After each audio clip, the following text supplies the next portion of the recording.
ஹல்லேலூயா, ஹல்லேலூயா.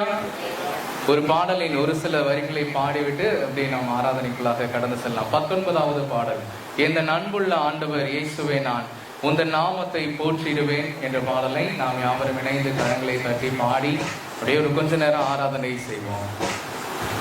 பெற்ற தாயும் தந்தையும் ஆனவரே மற்றும் எல்லாம் எனக்கு நீரே, வானம் பூமியும் யாவுமே மாறிடினும் நீரோ வாக்கு மாறாதவரே. வானம் பூமியும் யாவுமே மாறிடினும் நீரோ வாக்கு மாறாதவரே. ஆனந்தம் ஆனந்தமே அல்லும் பகலிலும் பாடிடுவே, இயேசுவே எந்த நாடுகிறே, இயேசுவே எந்த நாடுகிறே. உயர் அடைக்கலத்தில் என்னை வைத்தவரே உந்தன் நாமத்தை போற்றிடுவே. உயர் அடைக்கலத்தில் என்னை வைத்தவரே உந்தன் நாமத்தை போற்றிடுவே. உம்மை அல்லாதி பூமியில் யாரையும் நம்பி உயிருள்ள தெய்வமே நீர். உம்மை அல்லாதி பூமியில் யாரையும் நம்பி உயிருள்ள தெய்வமே நீர். ஆனந்தம் ஆனந்தமே அல்லும் பகலிலும் பாடிடுவே, இயேசுவே எந்த நாடுகிறே, இயேசுவே எந்த நாடுகிறே. அல்லேலூயா. அப்படி இருக்கிற இடத்துல எல்லாரும் எழும்பி நின்று கண்களை மூடி ஒரு கொஞ்ச நேரம் தேவனை பார்த்து ஆராதிக்கலாம். எல்லாரும் இருக்கிற இடங்களை எழும்பி நின்று கண்களை மூடி அவரை மாத்திரம் நோக்கி பார்த்து, ஆண்டவரே எங்களுடைய வாழ்க்கையில நாங்கள் நம்பக்கூடிய ஒரே மனிதர் நீர்தான் அப்பா. எங்களுடைய வாழ்க்கையில நம்பக்கூடிய ஒரே ஒருவர் இருப்பார்கள், ஆனால் அது நீர்தான் ஆண்டவரே. உம்மை துதிக்கிறோம்னு சொல்லி ஒரு விசை வாய்களை திறந்து எல்லாரும் உள்ளத்தின் ஆழத்துல இருந்து அவருக்கு நன்றிகளை ஏறெடுப்போமா. ஆண்டவரிடத்துல அதை ஏறெடுக்க ஆண்டவர் அதை எதிர்பார்க்கிற ஆண்டவர். ஒரு இடத்துல அநேகருக்கு அற்புதம் செய்தவர் ஒருவன் மாத்திரம் வந்து ஆண்டவரே உமக்கு நன்றின்னு சொன்ன போது மீதம் உள்ளவர்கள் எங்கே என்று கேட்ட ஆண்டவர் அவர் துதிகளில் பிரியப்படுகிற தேவன். ஒரு நிமிஷம் பக்கத்துல இருக்கிற யாரையும் பார்க்காமல் நமக்கு முன்பாக இருக்கிற நம்மோடு கூட உலாவிக் கொண்டிருக்கிற அந்த தேவனை மாத்திரம் பார்த்து, நாம் வருவதற்கு முன்பாகவே நமக்காக இந்த இடத்துல வந்து காத்து கொண்டிருக்கிற அந்த தேவனை நோக்கி பார்த்து, அப்பா உமக்கு நன்றி செலுத்துகிறோம், துதிக்கிறோம், உம்மை மகிமைப்படுத்துகிறோம் ஆண்டவரேன்னு சொல்லி ஒரு விசை ஆண்டவரை பார்த்து சொல்லுவோமா. அதை எதிர்பார்த்து நிற்கிற ஆண்டவர், அவர் துதிகளில் பிரியப்படுகிற தேவன். வேதம் சொல்லி இருக்கிறது, நாசியில் சுவாசம் உள்ள யாவும் கர்த்தரை துதிப்பதாக சொல்லி வேதத்துல சொல்லப்பட்டிருக்கு. உங்களுக்கும் எனக்கும் ஜீவன் ஆண்டவர் கொடுத்திருக்கிறாரே, நம்முடைய நாசியில சுவாசத்தை கொடுத்திருக்கிறாரே. அந்த தேவனை நோக்கி பார்த்து, அப்பா உம்மை துதிக்கிறோம், மகிமைப்படுத்துகிறோம் ஆண்டவரே. நீங்க மாத்திரம் மகிமைப்படுங்க ஆண்டவரே. எல்லா காரியத்திலையும் நீங்க மாத்திரம் மகிமைப்படுங்க ஆண்டவரே. எங்களால் ஒன்றும் இல்ல ஆண்டவரே. எல்லாவற்றையும் எங்களுக்காக செய்து முடிக்கிற தேவன் நீர் மாத்திரம் அப்பா. உமக்கு நாங்க இணைந்து நன்றி செலுத்துகிறோம், உம்மை துதிக்கிறோம், மகிமைப்படுத்துகிறோம் சொல்லி ஒரு விசை அவரை பார்த்து நன்றி செலுத்துவோமா. ஆண்டவர் அதை எதிர்பார்த்து பக்கத்துல இருந்து நம்மை கேட்டுக்கொண்டே இருக்கிறார். அவரை பார்த்து, எத்தனை நன்மைகள் எனக்கு செய்தி, எப்படி நன்றி சொல்வேன், நான் எப்படி நன்றி சொல்வேன். எத்தனை நன்மைகள் எனக்கு செய்தி, எப்படி நன்றி சொல்வேன், நான் எப்படி நன்றி சொல்வேன்.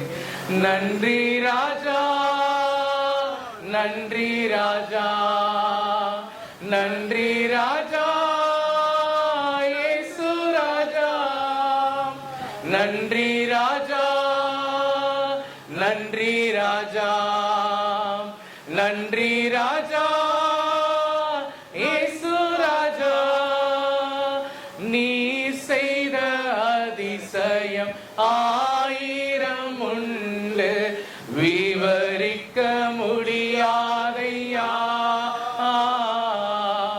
நீ செய்த அதிசயம் ஆயிரம் உண்டு, விவரிக்க முடியாதையா, விவரிக்க முடியாதையா.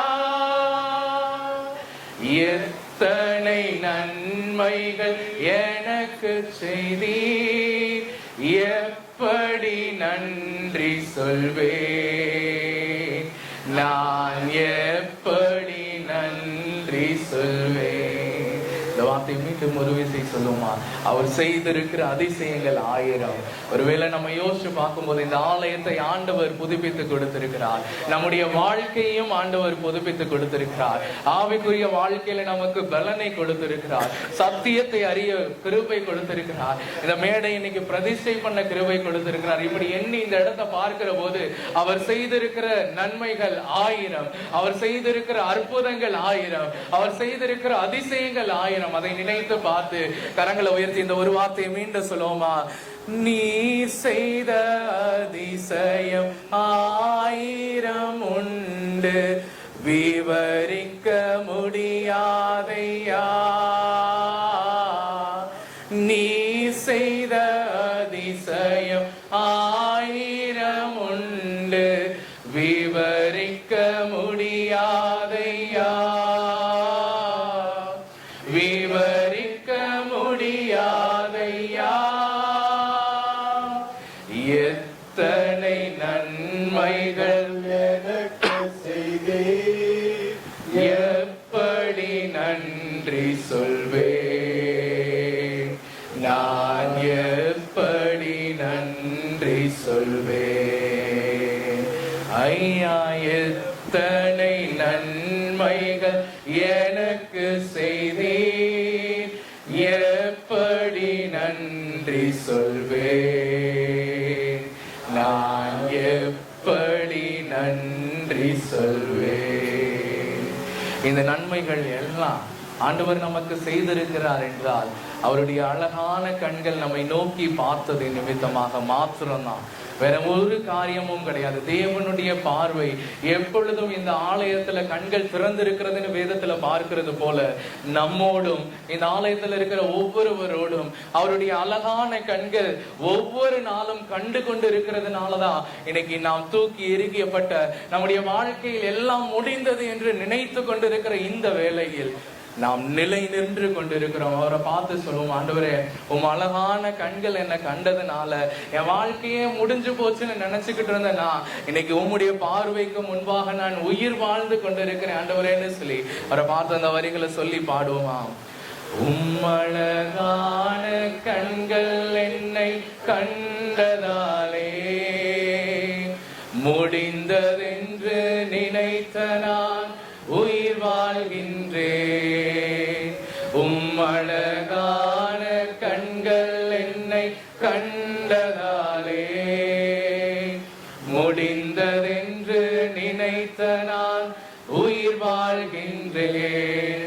யாரும் அறியாத என்னை நன்றாய் அறிந்து தேடி வந்த நல்ல நேசரே, யாரும் அறியாத என்னை நன்றாய் அறிந்து தேடி வந்த நல்ல நேசரே. கரங்களை உயர்த்தி உம் அழகான கண்கள் என்னை கண்டதா. உங்க சத்தம் உயரட்ட ஒரு விசை. முடிந்ததென்று நினைத்த நான் உயிர் வாழ்ந்து. மீண்டும் ஒரு விசை சொல்லுவோமா. உம் அழகான கண்கள் என்னை கண்டதாலே முடிந்ததென்று நினைத்த நான் உயிர் வாழ்கின்றேன். ஒன்றும் இல்லாத என்னை உம் காருண்யத்தாலே உயர் உயர்த்தி வைத்த நல்ல நேசரே. ஒரு அர்ப்பணிப்போடு ஒன்றும் இல்லாத என்னை உம் காருண்யத்தாலே உயர்த்தி வைத்த நல்ல நேசரே. அழகான கண்கள் என்னை கண்டதாலே முடிந்ததென்று நினைத்த நான் உயிர் வாழ்கின்றேன். அழகான கண்கள் என்னை கண்டதாலே முடிந்ததென்று நினைத்த நான் உயிர் வாழ்கின்றேன். ஆமாண்டவரே, ஒரு புத்தியுள்ள ஆராதனை என்பது அர்ப்பணிப்பில் முடிய வேண்டும். ஆண்டவரே, நாங்கள் அர்ப்பணித்திருக்கிறோம். எங்களிடத்துல ஒன்றும் இல்லை என்று எங்களுடைய கரங்களை நாங்கள் உம்முடைய கரத்துல அர்ப்பணிக்கிறோம் சுவாமி. உயர்த்தி வைக்கிற ஆண்டவர், கண்மலைகள் மேல உயர்த்துகிற ஆண்டவர், இருக்கிற ஒவ்வொருவரையும் யாரெல்லாம் உள்ளத்தின் ஆழத்திலிருந்து உம்மிடத்தில் அர்ப்பணிப்போடு கூட இந்த வார்த்தைகளை சொல்லி இருக்கிறாங்களோ அவங்களை நீர் உயர்த்தி ஆசீர்வதி. மீதியான வேலைகளை நீர் பொறுப்பெடுத்துக் கொள்ளும். இயேசு கிறிஸ்துவின் நாமத்தினால ஜெபிக்கிறோம் நல்ல பிதாவே.